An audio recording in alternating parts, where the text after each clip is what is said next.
What is up guys, Blue Spooky here with another 2-hour Megamix. If you guys are enjoying these daily uploads and these longer 2-hour videos, please be sure to like, share, comment, and subscribe if you end up enjoying this one. If we could aim for 1,500 likes on these longer videos, that would be a good milestone to aim for. It all helps the channel to grow and the videos to do well, to ensure I can keep doing these for a long time to come. If you guys have any thoughts about the stories in this video, please be sure to leave your thoughts in the comments below, as my favorite part about doing these is reading your guys' thoughts. Without further ado, I will let you enjoy the next 2 hours or so of true scary stories, and I hope you guys have a great day. I'll see you again at the end of the video. There are urban legends all over the Appalachian Trail, way too many to count, and even more than an enthusiast could possibly explore in a year. From Bigfoot to UFOs to the elusive sheep squatch and goat man, you've got everything you could possibly come up with. Personally, as someone who works in the sciences myself, I think all that's horse shit. Pardon my language. Until recently, I was sort of fed up with all these urban legends. I'm a professor at the Appalachian State University's College of Arts and Sciences, and I cannot express how many times a student in a freshman class would ask me if I believed there was any sort of scientific evidence to support the existence of UFOs or Bigfoot, or say, "My grandma said she saw something out there in the 80s. Do you think it was real?" It became somewhat tedious, to the point where I had to make a clause in my syllabus joking about them not asking me. Some of you may say I'm being too harsh on curious minds just trying to figure things out, but honestly, it was really annoying getting asked so often. That was until I was led to cross paths with a more obscure urban legend, the floating lights. Regardless of my syllabus's directions, a student approached me on Friday after class and told me about these mysterious lights. On foggy nights, if someone drove down the road leading to the college, they would spot lights following them through the mist. Apparently, they didn't follow any light patterns known to science. The student thought they could be a new species of insect or a phenomenon like the aurora borealis. His theories certainly intrigued me. I decided to investigate exactly what he was talking about on the drive home from school that night. It didn't seem like it would be that hard to check, and the conditions were perfect enough either way. A rainstorm had just blown through the area, leaving dense areas of fog along the road in question. It was a slightly difficult time navigating the twists and turns in the dark, even though I'd taken this road countless times before. At this hour, I seemed to be the only car on the road, and given my reasons for being there, I did feel slightly uneasy. Now that I was out of town, the streetlights were very scarce. I could just imagine a deer leaping out onto the road at any moment, or a number of things that could cause an accident, really. I shook my head and tried to focus. I was in this for the novelty of discovery, and I wanted to see what I would find. The road stretched on for miles, and I constantly glanced through my rear-view mirror, scanning for any signs of the mysterious lights. I couldn't see anything at first in the pale soup behind me. Trees vanished and reappeared, no hints of light between them, not even the eyes of an animal. I didn't know what my student was talking about, but I concluded it must be a hoax. I shifted gears and started just driving home. That was when all of a sudden, lights finally appeared in my rear view. They came on with no warning and were extremely bright. I'll admit I was so startled, I almost swerved my car into the other lane. I regained control, but my heart was pounding. With excitement or adrenaline, I couldn't really tell. The lights shone through the fog and seemed to flash at random just as my student had said. They never seemed to get any closer to me, nor did they move further away. They kept a simple pace and followed me. I thought perhaps if I pulled over, these lights would pass me by and I could get a good look at what was causing this up close. Maybe it was also a phenomenon that would only occur while I was driving for some reason. It was a chance I was willing to take, though. I found a safe spot to ease into the breakdown lane. I turned up my car and waited. I wanted to see who this was. They passed by and I was immediately disappointed. The lights were nothing more than the modified high beams of a large truck. They were flashing abnormally for whatever reason, but they were attached to something ultimately completely ordinary. I knew that perhaps my student had simply had this car on the road behind them. I turned back onto the road and immediately had to slam on the brakes. The truck had stopped right in front of me. I was left staring into the red glare of its taillights. Why had it stopped like this? I considered driving around it, but that might lead to a crash if it decided to suddenly move. I waited there, slightly annoyed. What was this guy doing? Suddenly, the truck revved its engine and pushed off. I could finally start driving again. As I did so, the truck slammed on its brakes. I nearly skidded to a stop bumper to bumper with it. The fog made it impossible to see into the other lane, so I couldn't pass by safely. I felt a tension creep up my forehead. Something wasn't right here. This pattern continued for a good stretch of road, constantly starting and stopping. I didn't know who this driver could be, nor why they were choosing to toy with me in this way. I thought briefly it might have been the student from before playing a practical joke, but even at the time I couldn't imagine them stooping to such levels. Along the halfway point of our route, there was a break in the fog. It was startling to go from driving half blind to a thick gray wall to a clear road. There were no other cars beside myself and the truck driver, so I took my chance. I pressed the gas and went to pass them. My life flashed before my eyes as the truck moved to drive me off the road. I held my hand down on the horn, but they didn't seem to hear me or care. For once, I didn't stop to consider my options.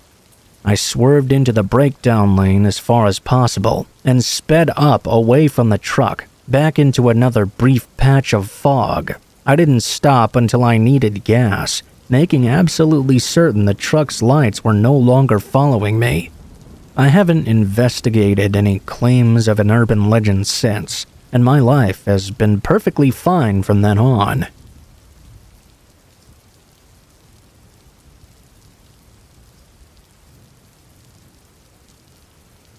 As much as I love this time of year, I'm always reminded of one of the worst memories of my entire life. I've always been an outdoorsy type of person. Any chance I had to be outside, I took it. Whether it was hiking, sports, being at the beach, you name it. If it was outdoors, I was there. Now, back in high school, which at this point was around 10 years ago, my parents signed me up for this trip with the school. They were doing this camping and hiking program. We were going to take a weekend trip out to the mountains. I loved the idea for a bunch of different reasons, mainly because we were getting out of class on Friday. I was able to talk a bunch of my friends into going as well. I was so excited to spend the weekend in nature with my buddies and just sort of not care about the world. Friday came and we hiked a decent chunk of this local mountain. It wasn't that bad. Honestly, I think the trail was designed for beginners. At around 5:30, we decided to set up camp. There were probably 15 students and 3 teachers on this little expedition of ours. The first night, my friends and I, who were all sharing a tent, got in trouble with one of the teachers. There was a strict lights out policy by 10 p.m., and we were still very awake and active at that time. One reason I was able to convince my friends to go with me was not just the no school on Friday thing, but because we could play our Nintendo DS's in the tent. Pokemon X and Y versions had just come out, and we were all playing together. If you can't guess, we were very loud and excited while playing the game. The teacher made us turn them off. We were all kind of upset, but listened to them anyway. I didn't sleep well that night. I could hear all kinds of noises outside the tent. It could have been an animal, but I thought it was also maybe a teacher checking up on us throughout the night to make sure we were actually in bed. The next morning, I was pretty exhausted. Once we started hiking, though, I got into a real groove, and I felt pretty good again. During the day, one of my friends suggested we sneak out of the tents at night. I didn't love the idea myself. I hated breaking the rules. I just wanted to play my new game with my friends. Nightfall came once again, and we told everyone we were hitting the sleeping bags early. It was around midnight, and I was nearly asleep when my friends woke me up to sneak away. I was groggy for a little while, but the thrill and excitement woke me up eventually. I did realize how stupid it was to sneak out into the middle of the woods at night, but I didn't think about it like that. My logic was, we weren't doing anything bad or illegal, so the repercussions surely wouldn't be too severe. We moved a good distance away from the camp, so we wouldn't wake anybody up. Most of us had nearly full charge on our DSs, so we said we'd play until the first DS died. Then we'd head back. The first 30 minutes were pretty great. I felt like I was making an awesome memory that I would cherish forever. Unfortunately, I was about to make a memory I would remember forever, but for all the wrong reasons. After that first 30 minutes, we began to hear a rustling in the trees. We all froze. My first thought was that it may be a bear. I was terrified. I didn't know what I would do. A few seconds later, though, a person emerged from the tree line. It was just as jarring, and even more unexpected. Honestly, it was really weird. The man didn't look at us, and he didn't say anything. We were all sitting on some tree branches in almost a semicircle. The strange man sat in the center. He looked to be maybe in his 40s. He was average build with mostly dark hair, clean shaven, and most notably wearing some pretty nice-looking clothes. A strange outfit for a man in the middle of the woods. None of us said anything. We all just kinda looked at each other, not sure what to do. The man just sat there, essentially looking down at the ground. We all looked at each other and silently agreed to get up and make our way back to the campsite. We silently counted to 3 and stood up as one. As we stood up, the man stood up as well. He stood completely still and did not look up either. The man didn't seem to be hostile. It was almost as if he was just mirroring our movements. That was the final straw for us, though. We freaked out. We decided to run as fast as we could back to the campsite. I started, and everyone followed. I looked back and could see the man was lightly jogging after us. It was one of the worst things I'd ever seen with my own eyes.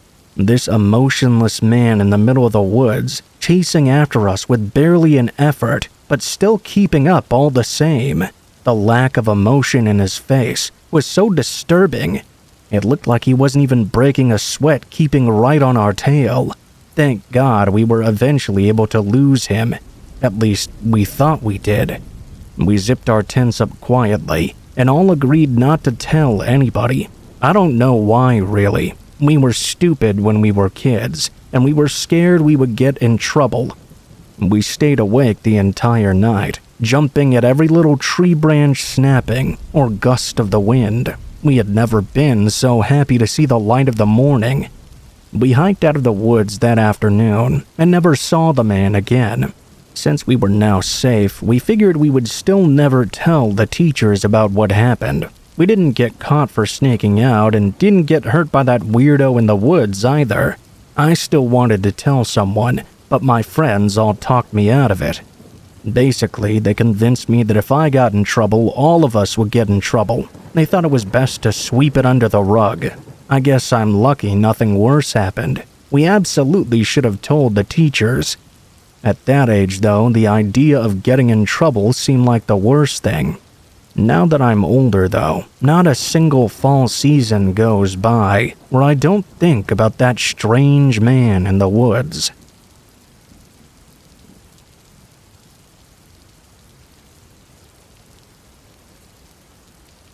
My sister had an experience as a child that I think I should share with you. I was also there when it happened, but it's my sister who's been affected the most negatively by it. It wasn't as though we could have seen it coming. Our hometown is small. No more than 20,000 even today. It was probably less back then. We grew up in a very religious house, where the Bible was read every evening and church was attended twice a week.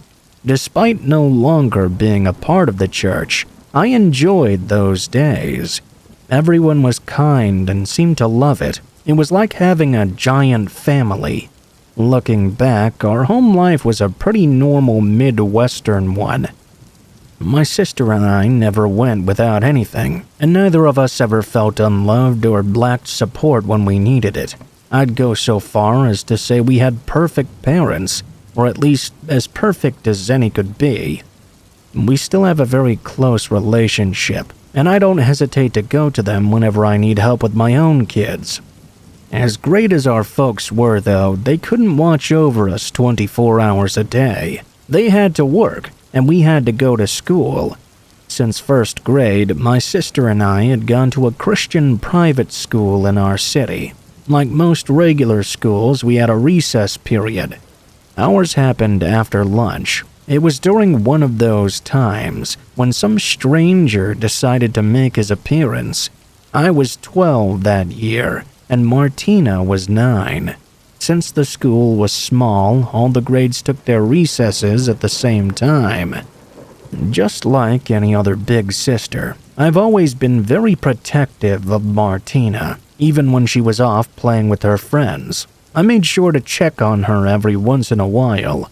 On this day, I was talking to another girl my age when she suddenly brought something to my attention. I looked over and saw Martina talking to a man by the fence's side. I didn't recognize that man at all. I started to get kind of nervous. This was in the 90s, mind you. All of us kids were getting that stranger danger talk drilled into our heads constantly. Unfortunately, Martina had always been friendly to anyone who was nice to her.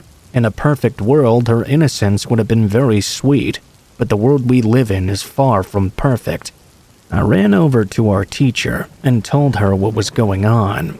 We ran towards the fence. The man fled as soon as he saw us approaching. Martina was crying when we reached her.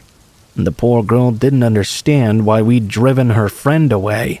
I tried to explain it to her, but she was just too naive and kind-hearted to understand. I stuck to her like glue after that. She and I would eat lunch together, and I would stand near her during recess. She didn't like it one bit, of course, but I didn't care about that. For a while, her safety was all I could think about. I became obsessed. I had nightmares of her being grabbed by a stranger. It was far too much pressure for someone so young to take on, but the fear of losing my sister drove me mad. My parents were naturally concerned as well. They did all they could to try and explain the dangers to her, but stopped when she looked like she was about to cry. Now that I'm a parent myself, I understand why there's a fine line between teaching your kids an important lesson and destroying their innocence. Even at 12, I knew the danger strangers posed, despite not yet understanding what sick things they might actually have planned for me. Until that incident, we had always walked to and from school, but had to ride the bus after that. This made the school day so much longer, and I quickly grew to hate it. School took the danger seriously, and hired a second safety officer to patrol the campus. All the necessary measures seemed to work. Several months passed by, and it was looking like the man had moved on to somewhere else. Eventually, the alert level was lowered back down to normal, and everyone got back to their regular lives. Even the second officer was let go. We all thought we'd be able to return to our own lives. From all appearances, the creepy man was nowhere to be found. That wasn't the case, though. He had taken a real liking to Martina, and he knew all he had to do was be patient and wait till we let our guard down. When that day came, he would strike, and come it did. About 9 months later, it wasn't where we expected either. It had been almost a year since the incident at school. Most of us had returned to our old habits, and I began letting Martina out of my sight during recess again. The one remaining safety officer was spending most of his time smoking in his car, and the teachers were all distracted. It was safe to say no one was prepared for what was to come next. It was a Saturday afternoon, the first truly nice and warm weekend of the year. We were at the park with our mom and some friends. I had been pushing her on the swing just a few minutes prior and stopped to get a drink from a water fountain. I guess she was all alone in that moment. The man came and snatched her. I was alerted by her sudden screaming and turned around to see that very same stranger running away with her in his arms. I immediately took off after the man, screaming for my mother. She and a few of the other mothers in the park began chasing after him as well. It looked like the man was going to get away. Just a few yards away from his car, though, he stopped and put her down. He had this sour look on his face and was patting his shirt. I remember seeing he was about to pick her back up, but noticed we were too close. He hesitated for a moment before turning and running for his car again. Amazingly, he left Martina there. He jumped in his car and sped away, but not before my mom and a few others got his plate number. When we finally reached my sister, we saw why he had put her down. She was so terrified she had peed herself. I can't imagine the fear she must have felt. My mom scooped her up and held her suffocatingly close. We all cried. It was equal parts relief and heartbreak. The effects of the trauma showed up almost immediately. When the police tried to question her, she wouldn't answer. She remained that way for several months. The once vibrant and talkative little girl was almost catatonic. No matter who tried to speak with her, she would never answer. She had a distant, empty gaze that stayed on her face. My mom became inconsolable, and I didn't know what to do. The only bright spot was that we had the man's plate number. While we waited for updates, my mom did all she could to get Martina to talk again.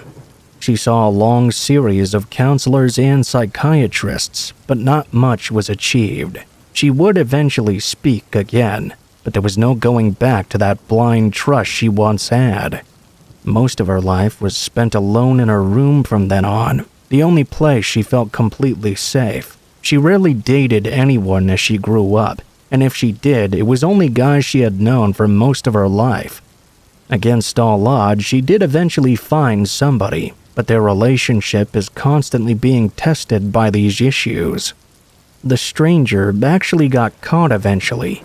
Our dad volunteered to deal with the investigation from there on. All I know is that he did go to prison, but I'm not sure for how long or where he is now. Should he be stupid enough to show his face in this town again, it will not end well for him.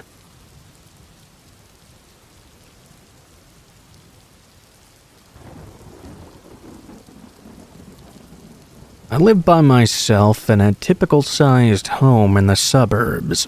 This took place last year, when I was finally deciding to clean out my basement a bit. Now, the basement of my house is not finished, so the floors are concrete, and there's lots of random pipes and stuff. There's never really much purpose for me to go down there, so since I moved in about 5 years ago, it's really just been used for storage. I wanted to maybe finish up the basement, or at least make the space useful somehow. I decided to go through the things down there and organize them a bit. I hadn't been in the basement in about a month at least. One day, I went down there and started cleaning. There was quite a bit of things down there, mostly large boxes with various items in them that I didn't use much. I started with the area closer to the stairs and went through the boxes one at a time. I was getting rid of a lot of things, either throwing them away or donating them. Other things I was going to be storing in a much more organized way. Probably about an hour into cleaning, I was there in the basement when I thought I heard a strange noise. I wasn't exactly sure what it was at first. I thought maybe it was a mouse or something, which made me unhappy to think about. When I heard it, I remember I stopped and looked all around. I didn't see anything down there with me though. The noise stopped almost right away too, so I just went back to work. I didn't hear any more noises for a while. About 10 minutes later though, I did see something. It was mostly dark in the basement because the only lighting was a couple of dim light bulbs. You couldn't see very well. I thought I could see somebody down there with me. There were some boxes by the water heater on the other side. I was absolutely sure I had seen a man crouched down and looking at me. I could only see his head and part of his shoulder. It was a really freaky sight to see. When I noticed this, I did not try to stare at the man or anything. In fact, I tried to pretend like I hadn't even noticed him. At first, I kept cleaning and organizing the boxes as I had been, even though my heart was now racing a mile a minute. I didn't want this guy, whoever he was, to know that I'd discovered him. I wanted badly to just get up and run upstairs, but I needed to remain calm in this situation. I paid close attention, wondering if the guy was going to make a move at all. I could see out of the corner of my eye that he was remaining perfectly still. For the next minute or two, I continued what I was doing. Then I decided to go upstairs. I tried to make it look as natural as possible. I picked up a random box and started to walk up the stairs with it. As I was going up, I just wanted to break into a run, but I knew I had to be calm and go at normal speed. When I had almost made it to the top of the stairs, though, I could hear the man moving behind me. I didn't bother to look back. I didn't want to. Within seconds, I could tell the guy was now charging for the stairs, probably to go up after me.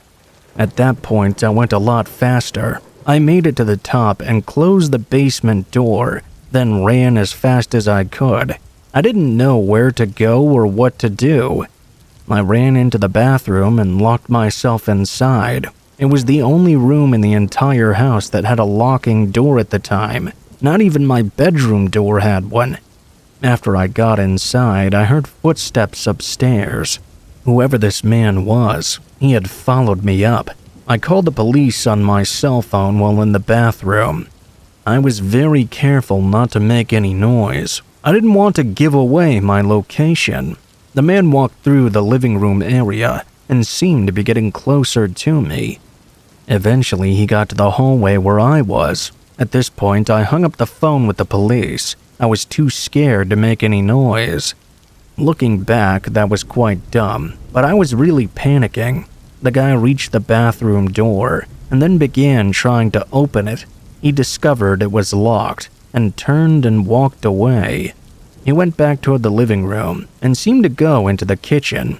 After that, I didn't really hear much else.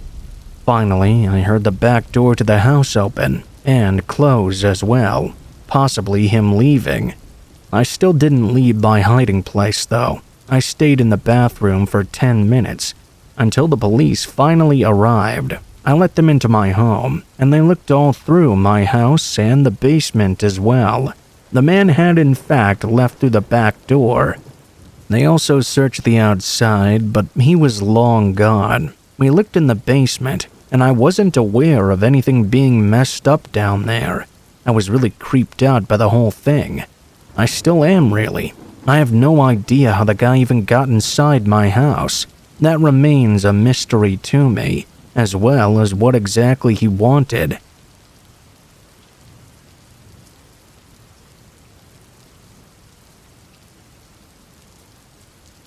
I didn't realize how messed up this story was until just recently. when I told my girlfriend and all her friends what happened. I guess I'm sort of oblivious to certain things and horrible at picking up signals. My girlfriend was flirting with me for weeks on end, and I had no idea. So yeah, not the best at overthinking things. Years ago now, when I was 15 or 16 maybe, don't remember the exact age, I attended a Christian summer camp. It wasn't like in-your-face religion or anything like that. It just blasted the Christian name to get people to come to it in the first place. In this part of the country, you're either Christian or you're nothing. My parents also thought it would be a good idea to send me to that camp as well. They thought it would help me socialize and make some new friends. I was pretty awkward back then. Well, they were half right. I met Petey on the first day of camp. He was wearing a Captain America shirt, and I was wearing a Captain America hat. We both laughed about it and instantly bonded. Petey was just like me, really. Socially awkward, dry sense of humor, a gigantic comic book nerd. We'd literally spend hours talking about comics and what we would love to see in movies someday. This was long before the MCU was a thing. I believe Iron Man had just come out before the camp started. This love of comics was what ultimately separated Petey and me from the rest of the camp. Everyone would break off into huge groups and do all sorts of activities, and we'd just stay back and hang out. We both hated the water, so for any swimming activity, we'd just sit that out and talk about things. One day, Petey brought me a bunch of notebook paper and showed me his skill set drawing. The guy was a freak when it came to drawing. He told me to write some of the ideas for my superhero stories, and he would illustrate them. I loved that idea. It got to the point where I didn't even realize I was at camp anymore.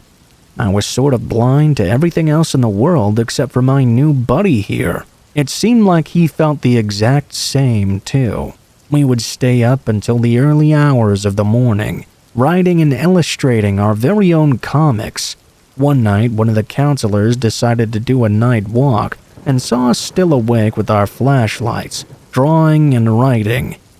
He didn't get too mad because we weren't doing anything bad, but he still made us put it away and go to bed.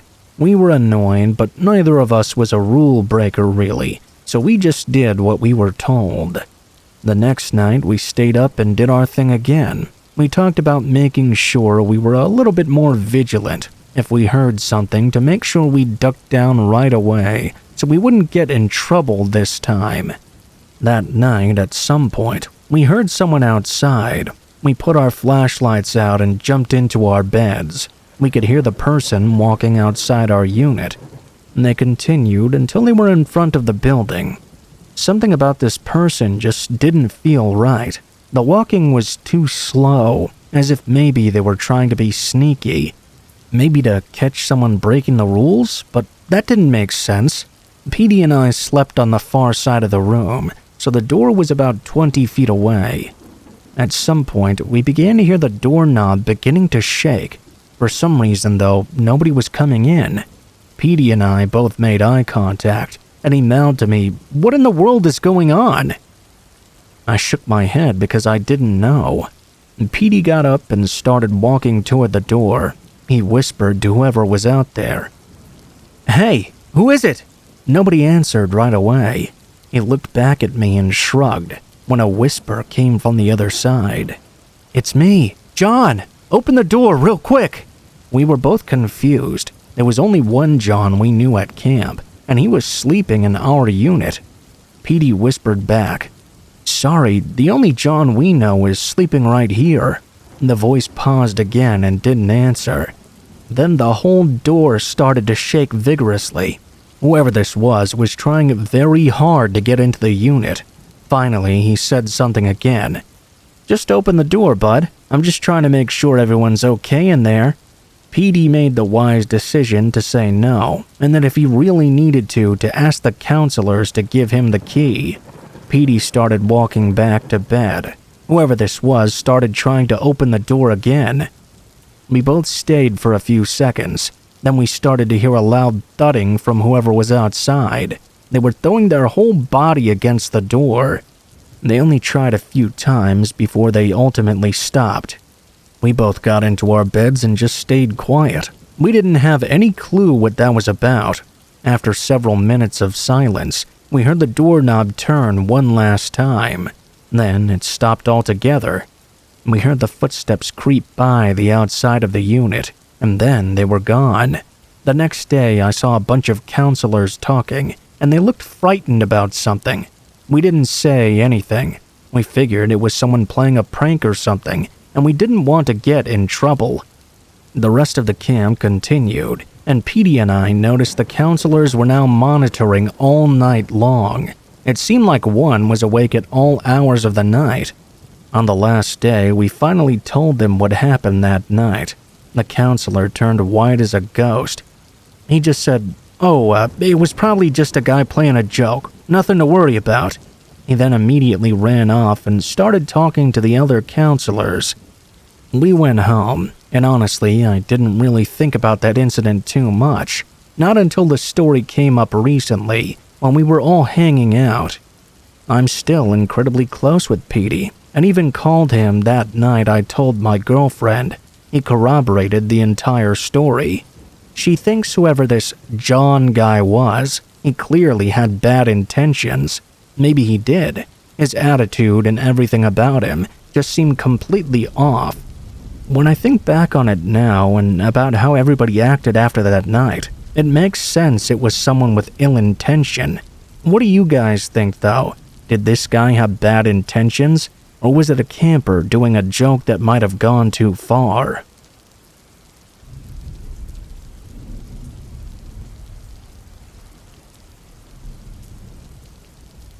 For a long time, my family and I have made a difference in my small community.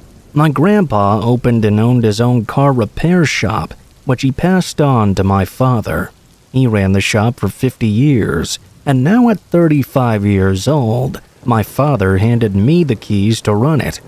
I love cars, and being able to solve the issues that come up with them. Honestly, what I enjoy the most is being able to help the people in the area, though. I don't know this for a fact, but judging by the stories I see online, it seems like a lot of mechanics out there try and take advantage of their clients, skim a few extra bucks off the top. But that's not me.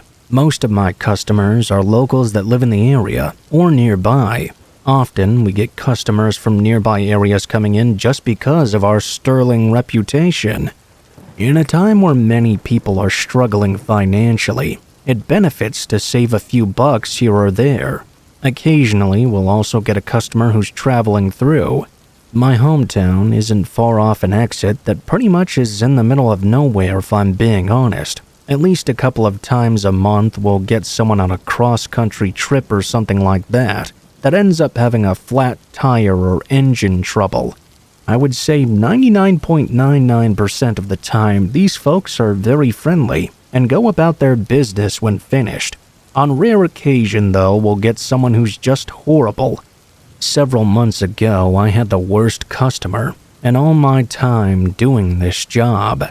This customer wasn't just bad, she was borderline evil, in fact. The day started just like any other day, slow for the most part, other than a single oil change. Around noon or so, a very beautiful woman came strolling in. She was driving a white Volkswagen, and I knew right away she must be from out of town. People in my town just didn't look like this woman. I don't mean that as an insult to the woman or the people of my town. More the way she was dressed up, the sort of makeup she had on, even the way she talked. It was nothing like the people here. If that wasn't enough of a dead giveaway, the Vermont license plate certainly was, considering it was more than a day's drive away. The woman jumped out of her car and started claiming she needed it fixed right away. I wasn't a big fan of how she was acting, but business was slow. I let her continue, as she aggressively tried to explain the issue.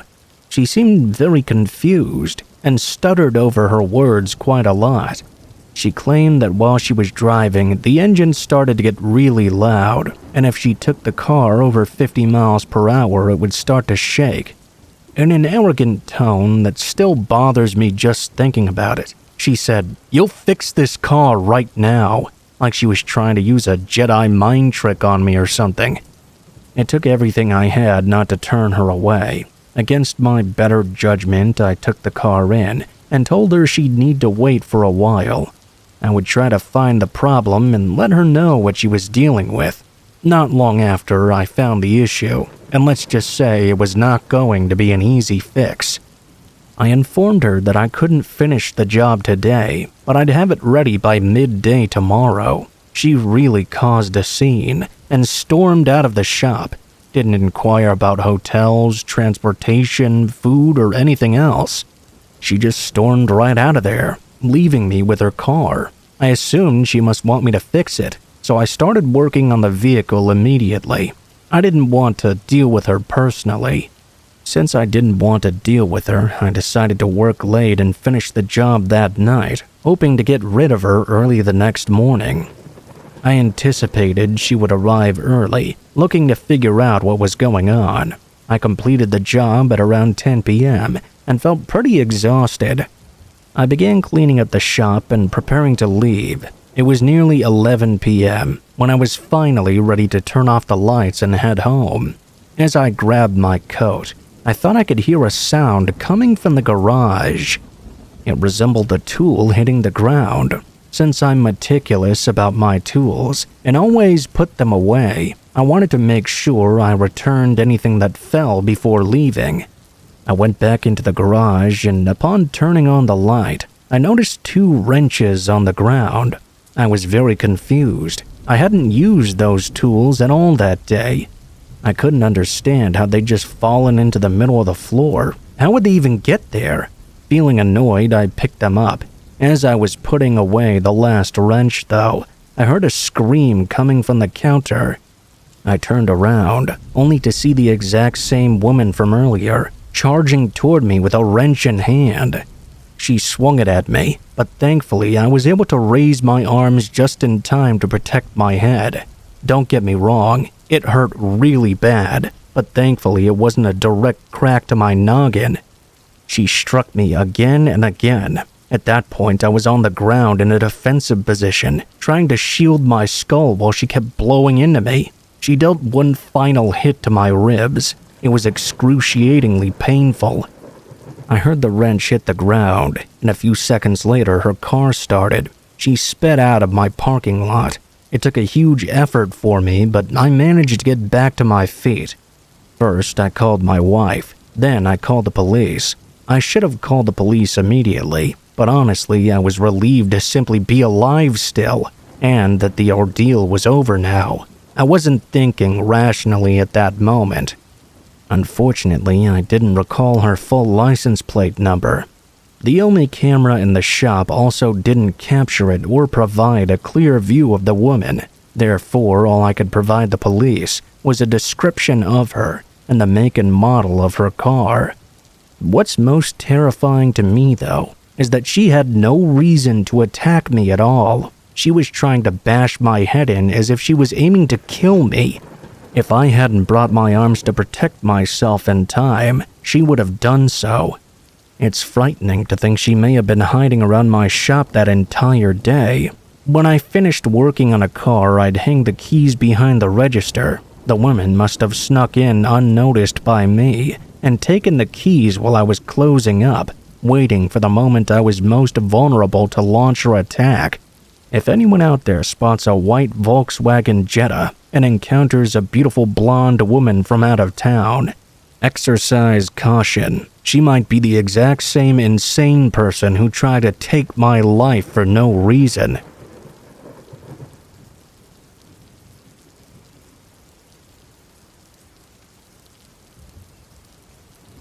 When I was in my junior year of college, it was recommended to me by one of my advisors and mentors to volunteer at a summer camp for young teens. The idea of a summer camp wasn't exactly my thing, but this was one of those gigs that would look really good on your resume for a potential employer, especially given my degree program. Before the end of the year, I researched the area around my hometown and found a camp only about an hour or so away. They were looking for some additional counselors, so I jumped right on the chance. After a phone interview with a man named Stan, I secured my position. This particular camp started right after the 4th of July and ran until the 3rd week of August. During the duration, we would see several different iterations of campers.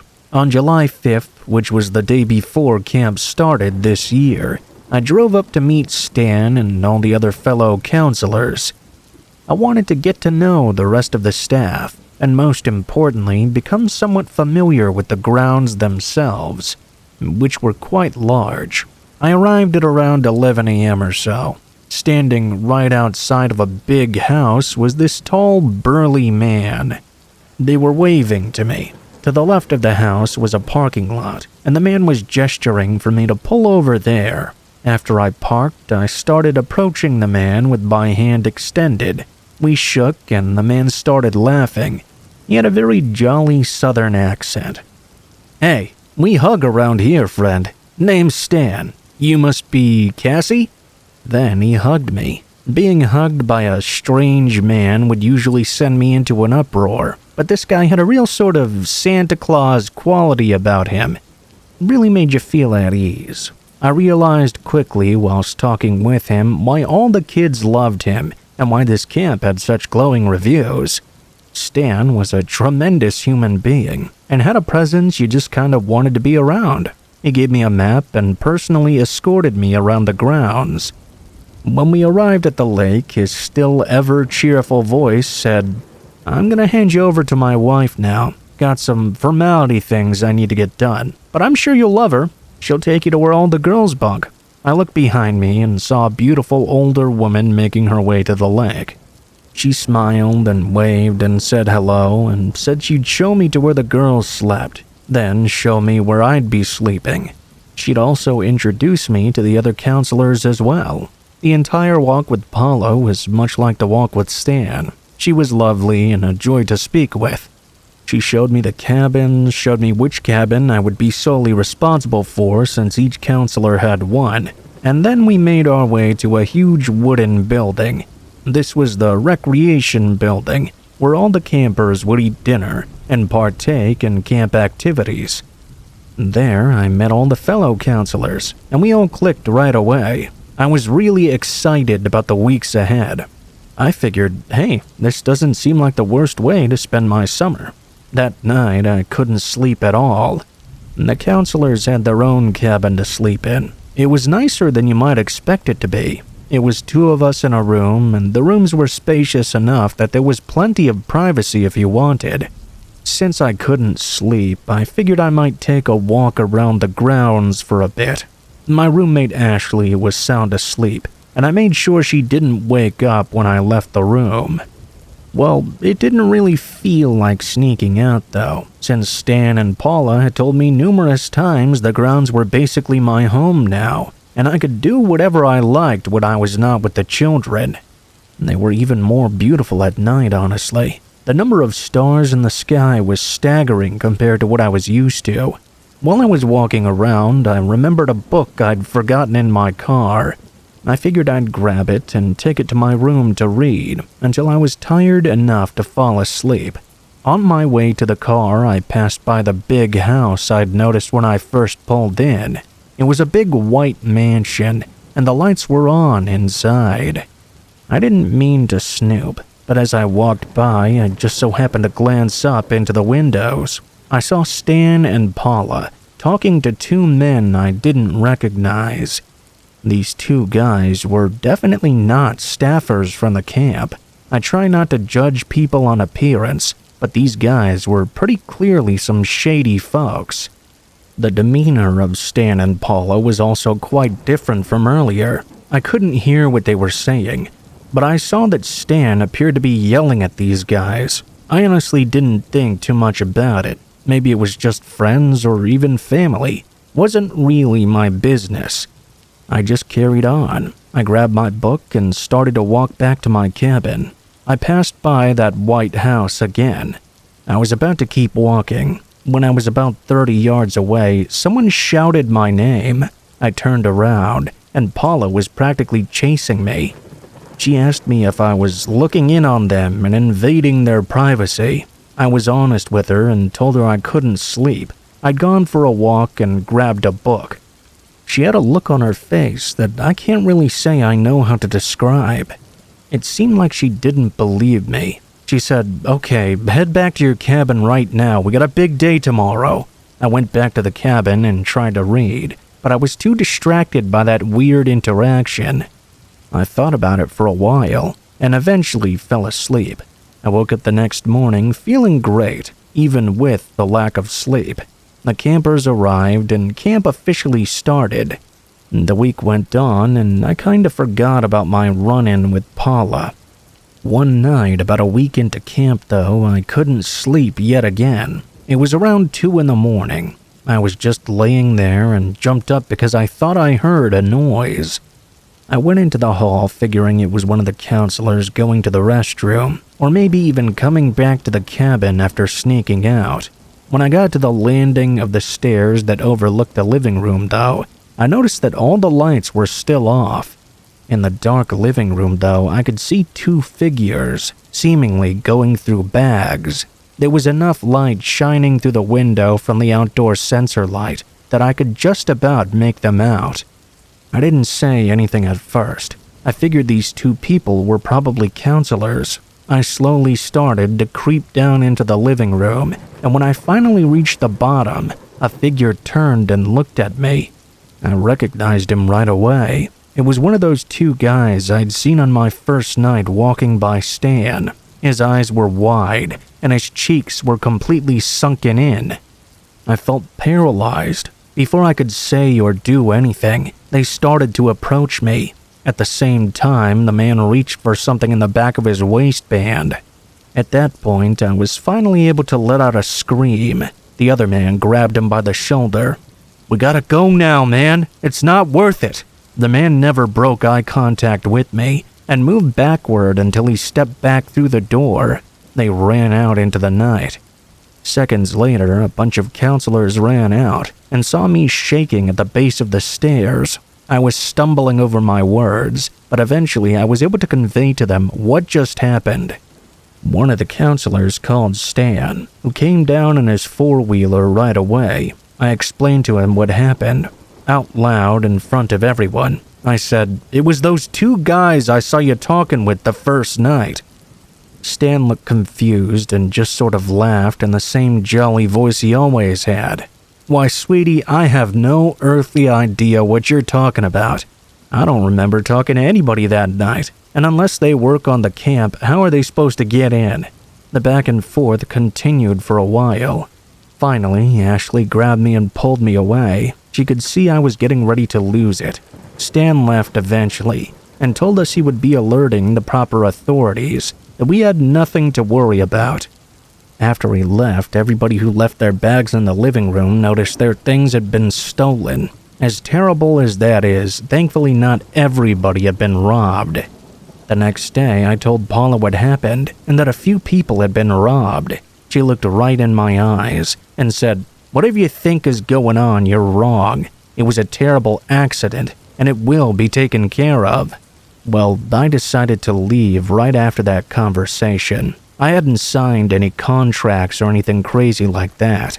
I felt it was well within my rights to just say goodbye. I marched over to Stan and basically told him I quit. He didn't stop me from leaving. I never pursued this any further, and never really got any answers as to who those guys were, what they wanted, or what their relationship with Stan and Paula was. I just kinda left it alone. This is the first time I'm telling this story since my brief stay at that summer camp over 15 years ago. I just had a really bad feeling in my stomach that I would be meeting those intruders again if I stayed. I'm happy I never had to deal with summer camp ever again.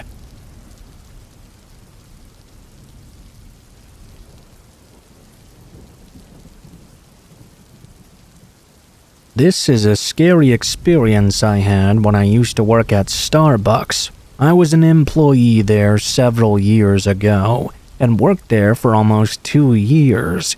This was toward the end of my time there.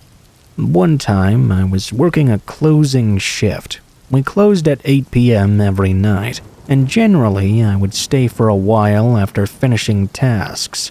On this night, for the last few hours we were open, I was working with one other coworker. Things were pretty quiet for most of the day, but when it got to be about 6 p.m. or so, it was especially silent. We had very few customers coming in, and during the 7 o'clock hour, nobody came in at all. Our location was not in that busy of an area, but a lot of people would still go there in the morning. Usually, a couple people would come inside and work on their laptops or whatever throughout the afternoon and night, but not this time though. I didn't really have a problem with that. We were able to start cleaning and stuff a little bit early. It soon became apparent that we probably would not get any more customers for the rest of the night. At maybe 7:45 or so, I told my coworker she could go home. At around 7:45 or so, I told my coworker she could go home, and I would finish up with everything else. I knew she was still in school and had a lot of homework to do. She thanked me and left. Now it was just me. At probably 7:55 or so, I went into the back room. I was doing some of the normal tasks I would do when we closed. I spent about 2 or 3 minutes in the back room area. I was going to go back out. We had a large swinging door with a small window in it that separated behind the counter from the back room area. As I was about to walk through, I just barely noticed something through the window that made me stop in my tracks. There appeared to be somebody behind the counter. This was really strange. I hadn't heard anybody come inside or anything. It wasn't my coworker either. It was a man. He was somewhat tall, at least taller than I was. At first, he looked like he was wearing a hat, but when he turned a little, I saw it was a mask, a full ski mask. He was near the cash register. At that point, I realized this guy was probably trying to rob us. I moved back from the door and went further into the back room. I felt like an idiot for not just locking the doors and closing early. He must have entered when I was in the back, and I didn't even notice. As I walked further back there, though, I heard footsteps approaching the door between us. We had a decent-sized back area, but there was not a lot of space there. It was mostly filled with various boxes of all sizes, and extra supplies such as ingredients and cups. The first thing I thought to do was find a large box in the back corner. Being the smaller female that I am, I jumped inside of it, trying not to make any noise. I'm barely 5 foot tall, and fit inside just fine. I grabbed another empty box on the shelf right next to me and covered myself with it. The man did not immediately enter the back room. I was expecting the door to open for the entire time I was getting the box, but it didn't. I'm not sure what he was doing, but he was remaining on the other side of the door for a while. I had my phone in my pocket still, luckily, so I took it out and called the police. Only 30 seconds after I called, I heard the door to the back room open. I hung up on them prematurely. As soon as I heard him entering, I didn't want the man to discover me. All I had been able to say was the Starbucks' location that I was at, and that I thought I was being robbed. The operator was in the middle of asking me a question when I hung up the phone. I hoped the police would arrive quickly. When the man entered the back room, he walked in and seemed to stop in place. Moments later, I heard him walking closer to me. As he did, he began mumbling to himself. It was something I couldn't quite make out. My heart was racing like crazy, and I hoped he wouldn't find me. I was hidden pretty good, but it was a terrifying situation to be in. He got within 10 feet of me, then turned and walked back. A short time later, I heard the door behind the counter open and close again. After that, I didn't hear a whole lot. I stayed hidden where I was and didn't dare to leave. I texted friends and family and waited inside the box for 30 minutes. I heard some more noises coming from inside, and before long I realized it was the police. I found out the guy had left before they got there, unfortunately. I told them everything I could, and we looked at the security footage as well. The man had indeed entered when I was in the back and went right behind the counter for the cash register. He was wearing a ski mask the whole time, so it was impossible to identify him. He stole everything that was inside and then left after going into the back room. After talking with the police, I was finally able to go home. I found out later that the man who robbed the store was actually caught. I didn't want to work any closing shifts for a while afterward, though. I think I worked there for another month or two before I quit altogether. I wonder if the guy was watching the store from outside and saw me go into the back. I really have no idea. Either way, it was good timing that I wasn't behind the counter when he entered. I wouldn't want to know what would have happened.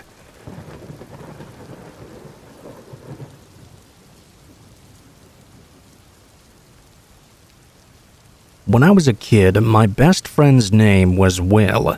Will and I would stay over at each other's houses all the time. It was always a lot of fun when we would have sleepovers. Usually we would watch movies or play video games.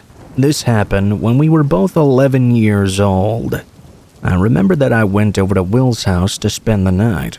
He lived just a few miles away from me and had kind of a large backyard. There was a patch of woods back there as well. After I went to Will's house, we stayed around playing video games, just like we usually did. I remember his parents had gone to bed, but we were staying up pretty late in Will's bedroom.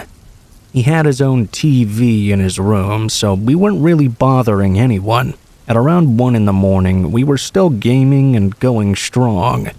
It was summertime, and we didn't have school the next day or anything, so we wanted to maximize our time together. Because it was summer, though, Will's room was getting kind of hot. I remember he walked over to open up his window because it was cool at night outside. There was also a good breeze going, it seemed like. After opening up his window, though, I heard him mutter, "That's weird." I wondered what exactly he was talking about. When I asked him, he said he thought he could see somebody in his backyard. I got up and walked over to him to look as well. We hadn't been able to see out his window before because he always kept it covered with a blanket.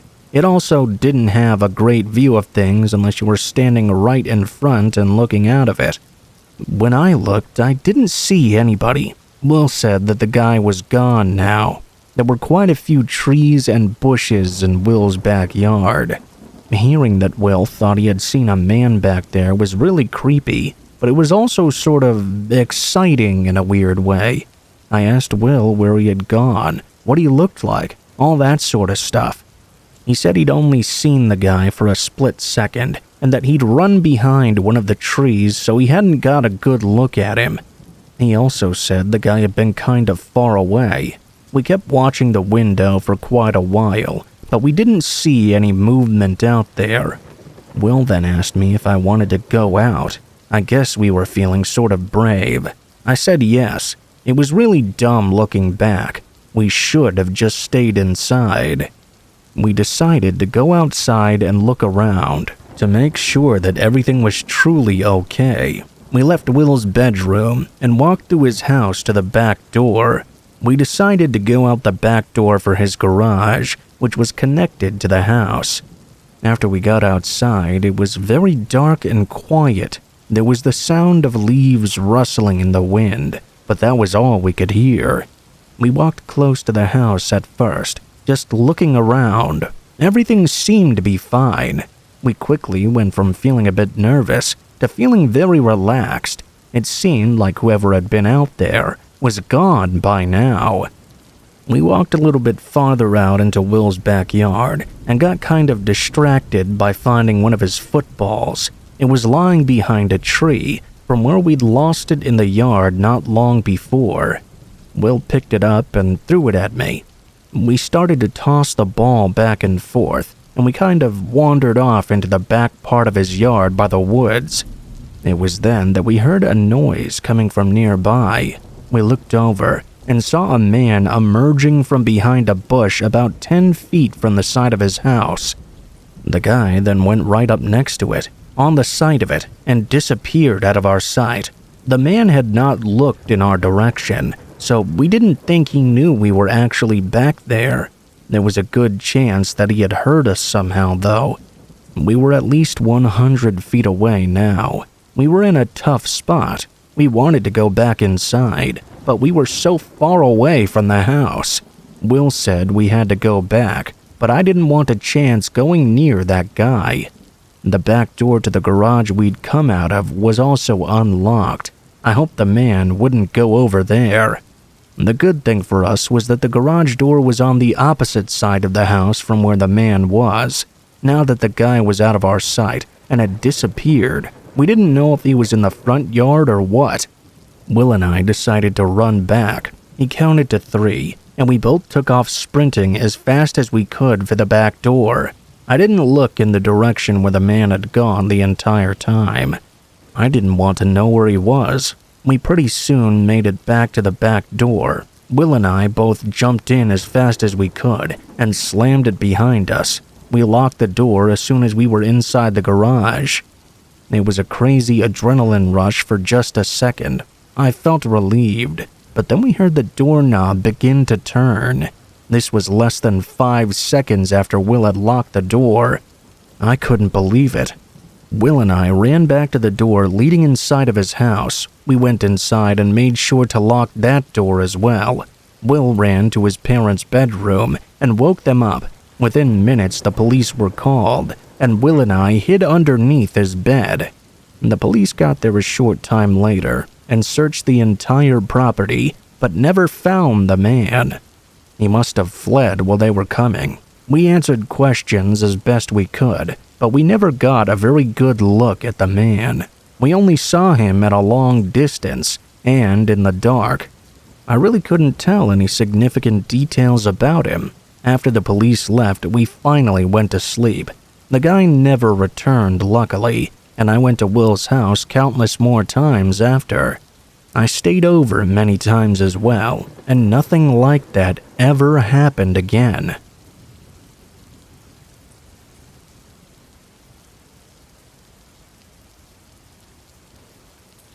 In 2011, my girlfriend lived in California while she finished up her last year of schooling.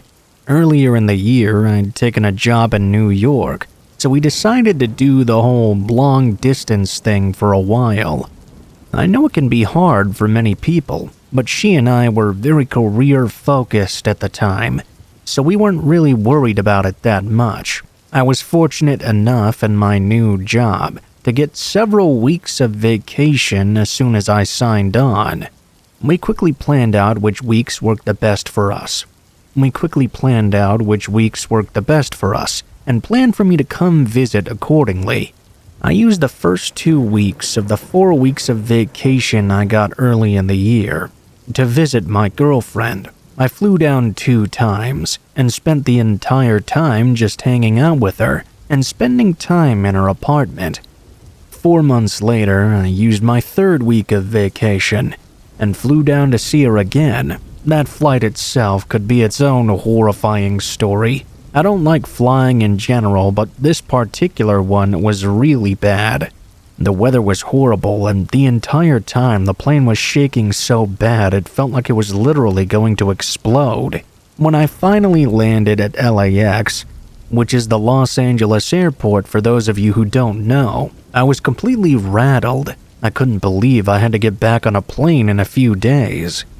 I spent the first couple of days of the trip pretty anxious. I know it sounds ridiculous, but I really don't like to fly, and this flight had really messed me up. My girlfriend was sort of getting annoyed with me and suggested I just rent a car for the drive home. At first, I shot down the idea, but once I thought about it a bit more, I thought it could be nice to have a cross-country road trip. all alone, listening to some great music, catching up on some old podcasts. After some further thought, I decided I was going to do it. I called up my boss and told him I would be a day late coming back, just because the drive was going to take about 2 days. Thankfully, my boss was really cool with the plan. The rest of the trip went great. Kissed my girlfriend, cuddled, said goodbye, and started my 2-day trip back. I was only about 12 hours in when I realized that maybe I should have just sucked it up and got on a plane back. I was already hurting from driving and realized quickly that long-distance driving all by myself was not nearly as enjoyable as I'd thought. When I was just driving through long stretches of absolutely nothing, I found it really hard to keep my eyes open. No amount of coffee or energy drinks could keep me awake, and I found myself swerving all over the road, dozing off every few minutes. Thankfully, there was no traffic on these back roads, so my reckless driving was not affecting anybody else. Around this time, I noticed a pull-off section of the road with a rest stop. It wasn't one of those nice ones with food and stuff. It was just a small building with a restroom and about 24 parking spaces. I figured I would pull into the exit and use the bathroom, maybe shut my eyes for a few minutes, then get back on the road later. I didn't like this idea for many reasons. Firstly, because I didn't know if it was illegal to sleep in your car at the rest stop, and honestly, I still really don't. I figured it's called a rest stop for a reason though, so surely I could get some actual rest there. The second reason though was more concerning to me. The place was very creepy. There wasn't a single car or any sign of life anywhere. I guess you could argue that's sort of a good thing, but it was very off-putting to me for some reason. The last reason is I don't really like scary movies, and I'd seen enough of them to scare me for my life in situations like this. Despite all of that, I decided I was just too tired to drive. I locked my doors and set an alarm for 2 hours.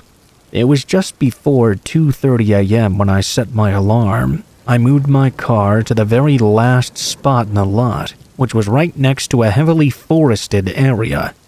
I figured if I was far enough away from the restroom and the road, if somebody did pull into the stop, they wouldn't venture to my car. Even though I was terrified of doing this, I ended up passing out almost instantly. Not long after passing out, though, I began to hear a tapping outside my car. I couldn't quite tell if I was dreaming or if there was a bird or something being loud outside. I opened my eyes and didn't see anything except the pitch-black darkness all around me. I looked at my phone. Still had 40 minutes until my alarm was supposed to go off. I decided to close my eyes for a little while longer. Right as I closed them, though, the tapping began once again. This time, I knew for sure I was not dreaming.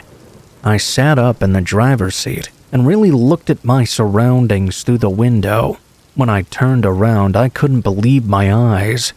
The trunk of my car was wide open, and the tapping sound I was hearing was the wind rocking it back and forth. I felt sick, but tried to rationalize this. I figured since I'd passed out with the keys in my pocket, maybe I'd accidentally hit the trunk button with my leg or something. I stared in that direction for a few moments and saw and heard nothing. At this point, I figured my theory must be correct about the trunk button. I decided I was going to get out and close the trunk myself, then just start my trip again. I slowly opened the door because I was still pretty shaken up at this point. When I started to make my way out of the vehicle, I noticed that my bag, which was in the trunk, was now on the ground behind my car. It was also open.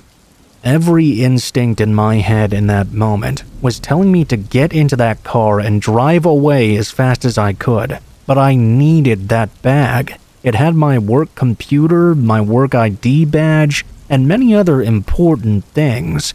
My contacts from my eyes, my medications. I decided to make a run for the bag.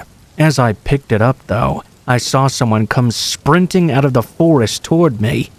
It happened so fast it blew my mind. The person lunged and grabbed me. I assumed he was trying to throw me into my own trunk. In a moment of absolute pure adrenaline, I took my keys from my pocket and jabbed the attacker in the neck with the keys.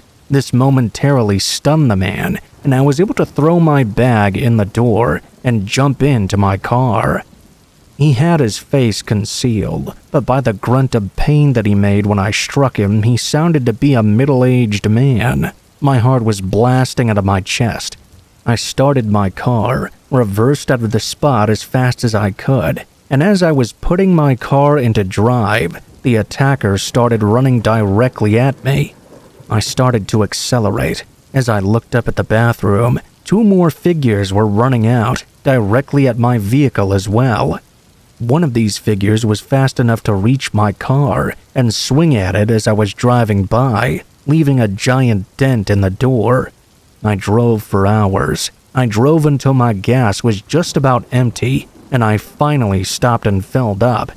I drove straight back to New York from there. I only stopped to get gas. I never actually reported the incident because I didn't exactly know where in God's name I even was. I just knew it was a small rest area on the highway. That night messed me up for a while, and I still don't like driving at night in secluded areas anymore. For a long time, I would think about those attackers and what they planned to do with me. Why were there 2 hiding in the bathroom, and why hadn't they stolen anything from my bag? It always got my mind going to the darkest corners. Maybe some people are just purely evil.